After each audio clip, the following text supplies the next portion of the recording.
Permasalahan utama yang saya bahas salah satunya pertanyaannya sih sederhana ya. Bagaimana sebuah bahasa kecil seperti bahasa Oirata di Pulau Kisar itu yang dikelilingi oleh bahasa dari keluarga bahasa yang lain. Karena misalnya kalau bahasa tetangganya namanya kan bahasa Meher. Bahasa Meher itu kan bahasa Austronesia, sama-sama seperti bahasa Indonesia. Jadi mereka strukturnya bilangnya saya makan nasi.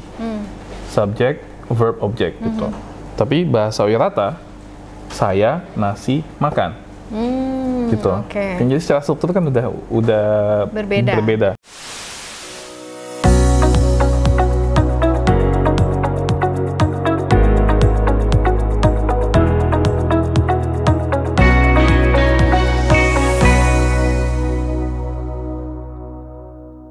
Halo teman-teman, selamat datang kembali di acara podcast FIB UI.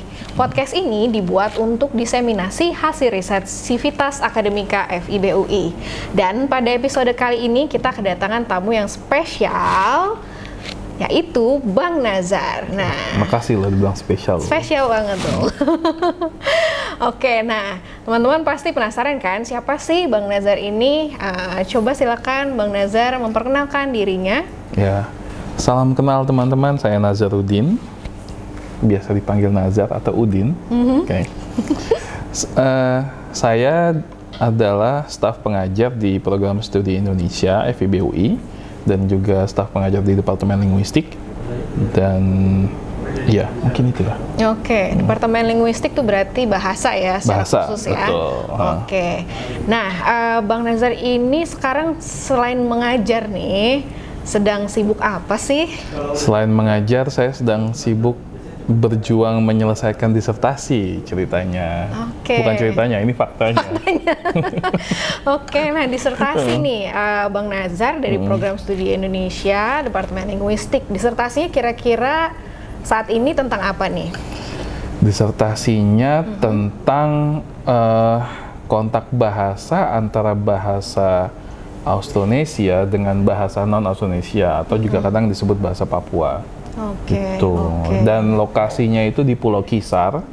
Jadi saya membahas tentang kontak bahasa di Pulau Kisar untuk bahasa Oirata, antara bahasa Oirata yang non-Austronesia dengan bahasa di sebelahnya. Oke, gitu. jadi sumber utamanya, korpus utamanya adalah bahasa Oirata itu ya? Iya, betul sekali. Oke, jadi judul risetnya adalah bahasa Oirata.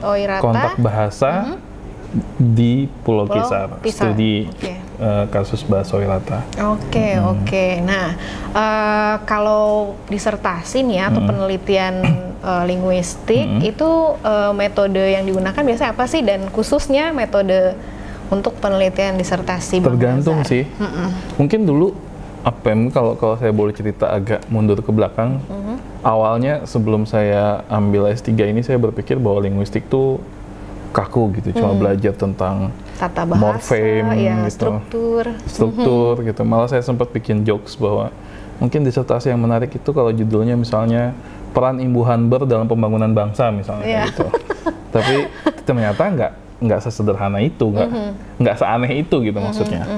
Ternyata yang saya temukan, yang sedang saya lakukan ini, dia merupakan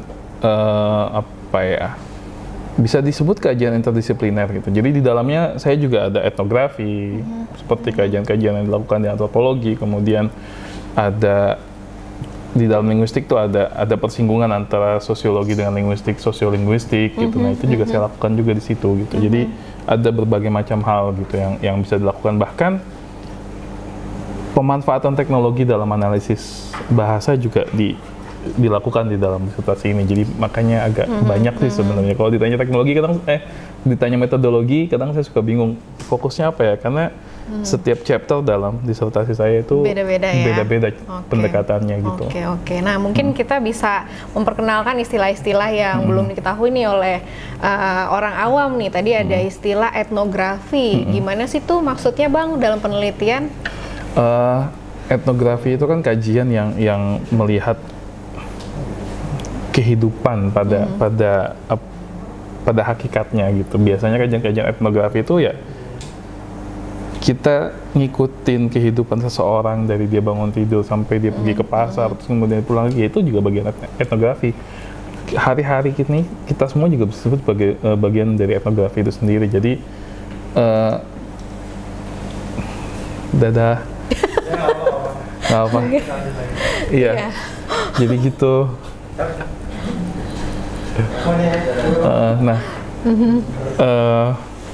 Jadi bingung gua. Etnografi.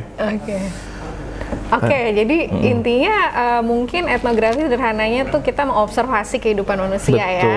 Kita kalau misalnya tadi Bang Nazar penelitiannya tentang bahasa di Pulau Kisar, maka Bang Nazar mengamati tuh kehidupan orang-orang di Pulau Kisar begitu. Kalau di kami itu ada namanya etnolinguistik gitu. Jadi pendekatan macam-macam. Nah, yang paling dasar sih kalau saya datang ke pulau itu, tinggal di rumah penduduk, saya observasi bagaimana penggunaan bahasa mereka sehari-hari. Dengan tinggal di rumah penduduk tentu kita akan bisa lihat bangun tidur tuh mereka pakai bahasa apa sih, kalau ngobrol biasa pakai bahasa apa, terus kemudian di acara adat pakai bahasa apa gitu. Nah, tentu yang berkaitan dengan istilahnya etnisitas mereka, dengan identitas mereka saat itu gitu. Oke. Jadi Bang Nazar sudah melakukan etnolinguistik ini ke Pulau Kisar berarti ya? Iya. Waktu itu mengamati selama berapa lama tuh? Wah, itu lama sekali sepertinya. Lama ya? Saya ke lapangan itu dari tahun 2012, sebelum saya S3. Jadi awalnya tuh saya ikut satu riset tentang dokumentasi bahasa yang terancam punah dari LIPI. Nah, waktu itu saya ikut di dalam tim riset mereka. Fokusnya saat itu kami diminta untuk mendokumentasi 6 bahasa non-Austronesia yang terancam punah. 3 di Halmahera, bahasa Gamkonora, bahasa Pagu, bahasa Kau. Terus 2 di Alor, bahasa Kui dan bahasa Kafoa. Dan 1 di Pulau Kisar, bahasa Oirata. Rata-rata bahasa itu penuturnya di bawah 5.000 orang. Yang terutama untuk pulau. Nah, saya dapat riset di tim bahasa Oirata ini di Pulau Kisar. Nah, penuturnya itu hanya kurang lebih 1.500 orang lah yang menggunakan bahasa itu. Jadi hanya ada 2 desa yang menggunakan bahasa itu. Gitu. Jadi kalau ya pertanyaannya tadi apa? Terloncat saya jadinya. Jadi sudah berapa lama nih Bang Nazar? Itu 2012 saya berangkat ke sana sebelum saya mengerjakan disertasi. 2013 juga saya berangkat ke sana lagi. 2013 saya mulai S3, 2014 saya ke sana untuk penelitian lapangan lagi, 2015 saya ke sana kurang lebih 4 tahun. Setiap kali kunjungan itu sekitar tinggal di sana sekitar 2 mingguan, 2 minggu sampai sebulan rata-rata. Terus kemudian kalau untuk di 2012 bisa setahun 2 kali ke sana, 2013 juga setahun 2 kali ke sana. Terus di 2016, nah di situ datanya udah banyak kan. Nanti kalau nambah data lagi saya bingung analisisnya gitu. Jadi 2016 sudah mulai mengerjakan gitu. Udah mulai analisis. Baru mulai analisis. Nah, artinya tuh sebelum Bang Nazar memulai disertasi ini ada research yang dilakukan terlebih dahulu ya, sudah mengumpulkan modal-modal korpus dari bahasa Oirata tadi begitu. Nah, kemudian tadi istilah yang kedua adalah sosiolinguistik. Nah, apa sih ini maksudnya sosiolinguistik? Nah, sosiolinguistik itu luas ya sebenarnya. Itu persinggungan antara sosiologi dengan linguistik gitu. Jadi mengkaji bahasa dari sudut pandang masyarakat penggunanya. Dan ya mungkin kalau kita ambil contoh bahasa Indonesia misalnya, kajian-kajian seperti bahasa gaul atau bahasa slang istilahnya itu bisa dilihat dari sudut pandang sosiolinguistik misalnya. Terus sekarang yang lagi ngetren bahasa Jaksel misalnya. Betul. Which is literally toxic apa gitu. Nah, itu bisa dilihat dari sudut pandang sosiolinguistik. Jadi tanpa kita sadari manusia itu bisa untuk berpindah atau ya bahasa Jakselnya mungkin switch kali ya. Switch ya. Switch dari satu kode ke kode lain. Gitu. Misalnya kalau kita ketemu teman yang akrab, biasanya teman kita semakin akrab semakin kurang ajar tuh kan. Bisa aja kan, Nyet kemana aja lo gitu kan. Tapi kalau akrab dipanggil monyet tuh senang-senang aja kan.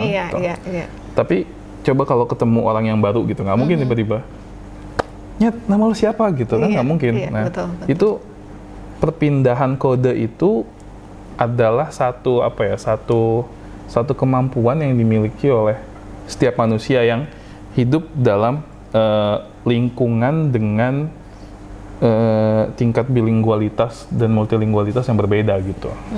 Jadi ada variasi di dalamnya gitu. Oke. Jadi semakin menarik ya bagi teman-teman yang tertarik untuk melakukan penelitian di bidang linguistik.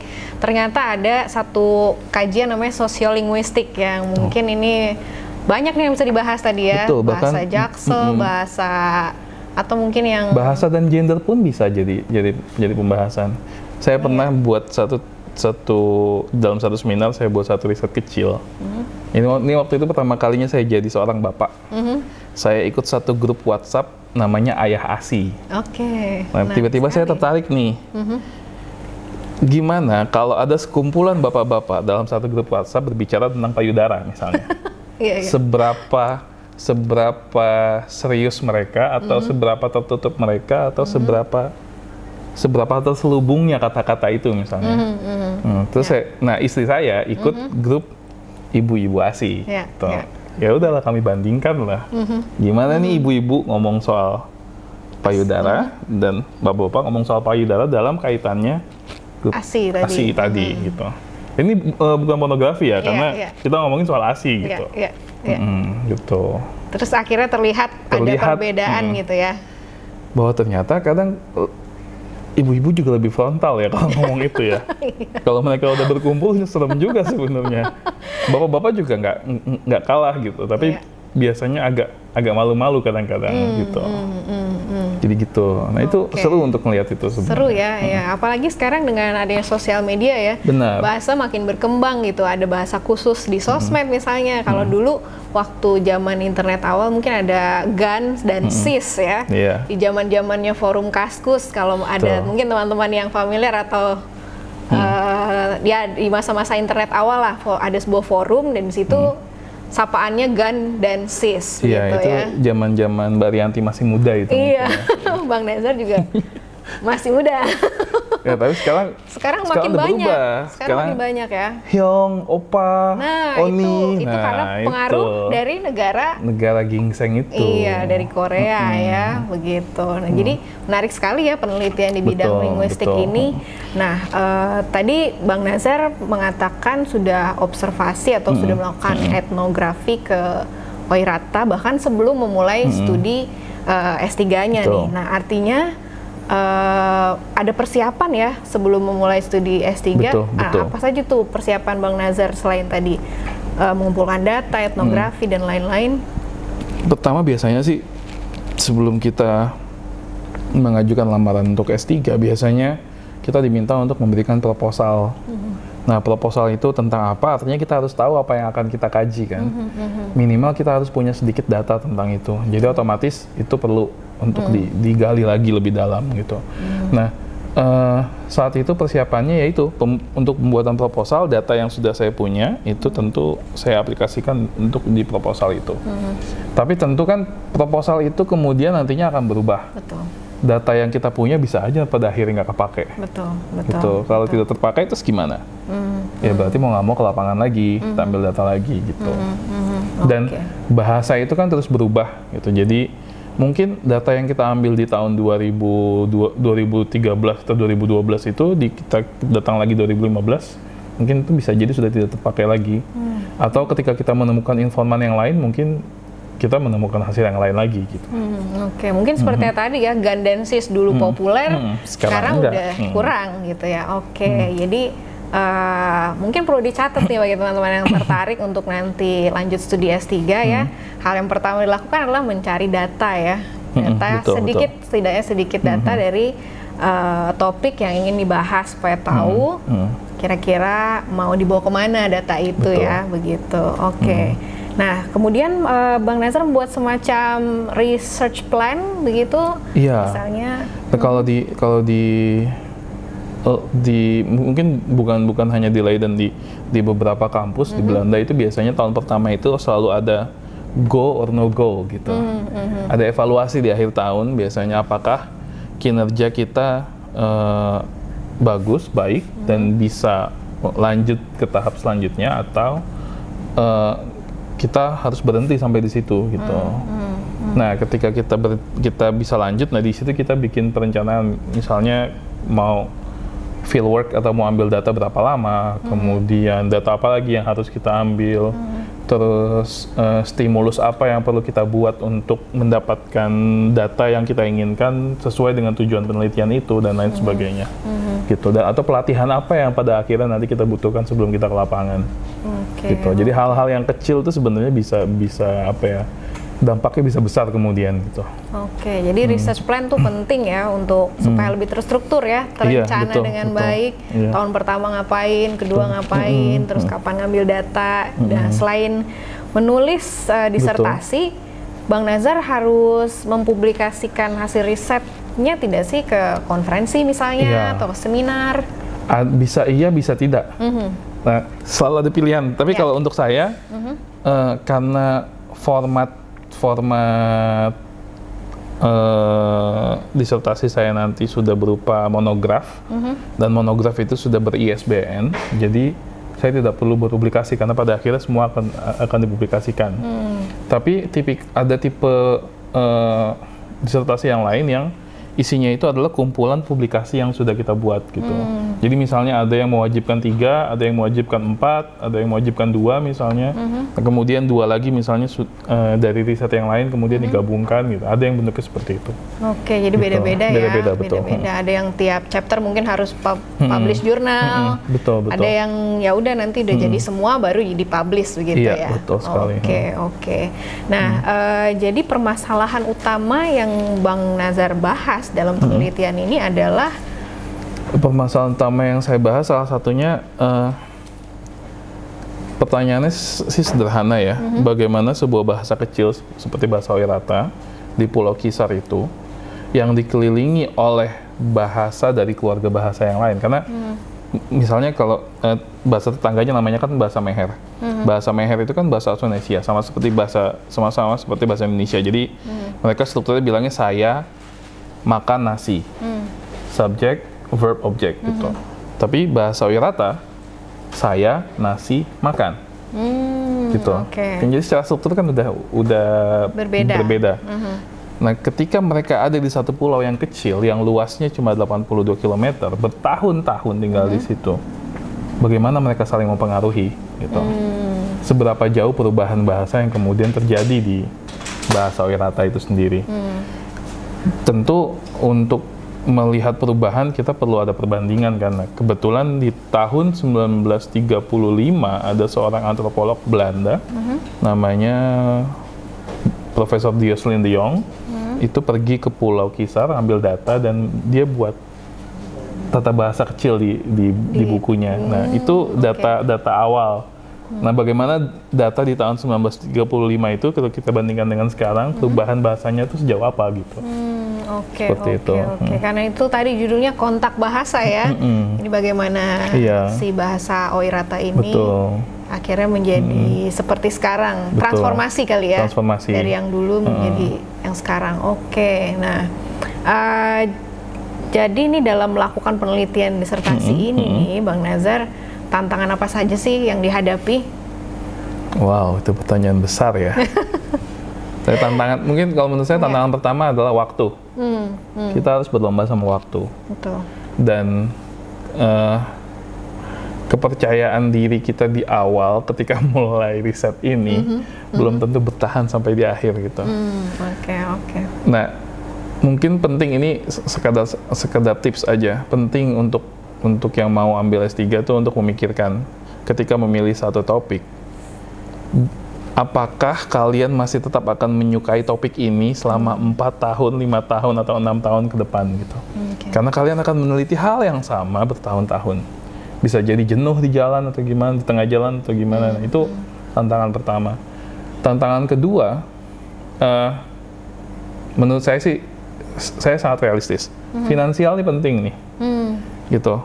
Karena ketika kita memilih untuk ambil S3, misalnya PhD, tentu ada hal yang harus dikorbankan, seperti pekerjaan. Ya memang sekarang ada banyak yang bisa PhD sambil bekerja, tapi tentu itu butuh waktu yang lebih lama dibanding hanya fokus pengerjaan S3 saja, gitu. Nah, jadi itu juga menurut saya perencanaan tentang finansial itu juga sangat penting sebelum kita mulai S3. Terus yang ketiga, tantangan yang terakhir menurut saya emosi. Emosi ini banyak masalahnya, kayak kalau ada yang punya keluarga misalnya kuat nggak LDR gitu, hal yang paling kecil-kecil lah. Kalau ada yang baru pacaran, bisa nggak pacarnya ditinggal, atau beasiswanya cukup nggak buat bawa istrinya gitu. Itu hal-hal kecil tapi menurut saya bisa sangat membantu ketenangan gitu dalam mengerjakan disertasi nanti. Gitu sih, tiga hal itu sih. Dan kesehatan mental juga penting ya. Tentu saja, ya. Pada akhirnya ke sana dong. Pada akhirnya ke sana ya. Nah, jadi penelitian Bang Nazar ini nih, kira-kira akan memberikan kontribusi apa sih bagi bidang linguistik? Kalau saya sebenarnya sih, kalau ditanya seperti itu, saya agak bingung jawabnya. Saya mau jawab berapi-api, nanti kesannya kayak apa gitu. Tapi saya bilangnya gini aja. Saya tidak akan muluk-muluk. Paling tidak saya mau memperlihatkan bahwa ada loh satu bahasa kecil di belahan Indonesia sana, di ujung sana, yang mungkin kita nggak pernah tahu nama pulaunya, kita nggak pernah tahu nama bahasanya. Bahasa ini bisa bertahan di antara bahasa-bahasa yang lain. Sekitar hampir 100 tahun yang lalu penuturnya 1.500, sekarang penuturnya masih ada 1000-an lebih gitu. Artinya selama 100 tahun di antara desakan bahasa-bahasa lain, bahasa ini nggak punah, ada sesuatu dong di bahasa itu gitu. Betul. Nah, dengan kata lain berarti akan ada mekanisme alami yang muncul dari penutur bahasa itu supaya bahasa mereka tetap bisa bertahan gitu. Nah, kalau ini bisa ditemukan atau bisa dideskripsikan, paling tidak ini bisa jadi masukan untuk bahasa-bahasa yang lain gitu. Karena kita negara dengan jumlah bahasa kedua terbanyak di dunia. Itu artinya dari 700-an bahasa yang ada di Indonesia, nggak semuanya sehat kan bahasanya. Kali aja bahasanya yang terancam punah bisa ratusan gitu. Iya, betul. Dan semakin ke timur biasanya jumlah penutur semakin sedikit gitu. Mungkin bahasa Jawa punya sekitar 10 juta penutur lebih gitu, dan bahasa lain punya jutaan penutur. Banyak bahasa yang penutur cuma 300 orang, 400 orang gitu. Bahkan ada yang tinggal 2 orang atau tinggal 1 orang. Bayangin kalau tinggal 1 orang ngomong sama siapa? Ngomong sama tembok. Pakai bahasa itu kan nggak mungkin gitu.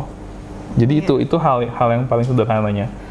Apa sih mekanisme dasar yang mereka punya untuk itu gitu?